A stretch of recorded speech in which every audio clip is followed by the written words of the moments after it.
All this, let's go ahead and bring in Abdullahi Boru Halakhe. He's an Africa security and policy analyst. Abdullahi, the U.S. wants an international probe. We heard there from Girimchala that Addis Ababa said it would be open to an independent investigation. How likely is that, and what sort of teeth would it even have? I think as of now, what we are seeing is the Ethiopian government digging in its heels to make things very difficult. The presence of the presence of Eritrean military is something that, the United States and other agencies would want to leave the Tigray region, but it's one that, the Ethiopian government is sidestepping. But having a neutral third party to come in and investigate the veracities of some of these media accounts as well as human rights accounts would be a good step.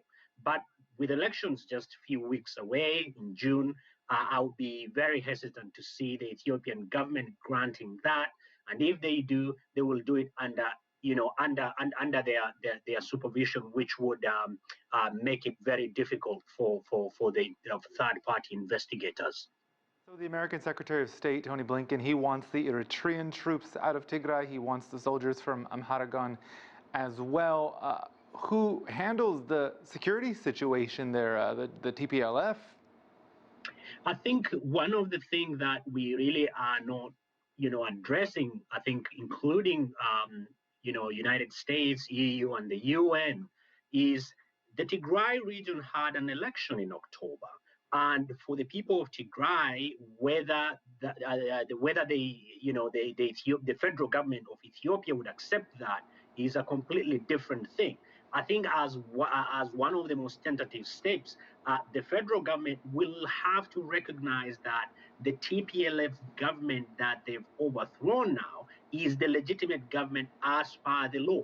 And so there is a need for mutual recognition of Addis and Mekele to agree that, they will have to recognize the government in Addis, that is the TPLF, and Addis to recognize the current Tigray government as is constituted after the elections. So, and that is going to be very difficult, but it is an important step that has to take place. The TPLF's conflict with Eritrea doesn't date back a few months.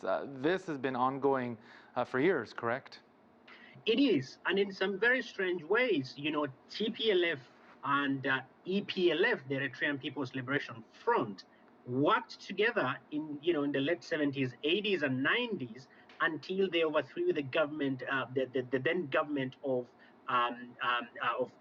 Ethiopia, the Darg administration.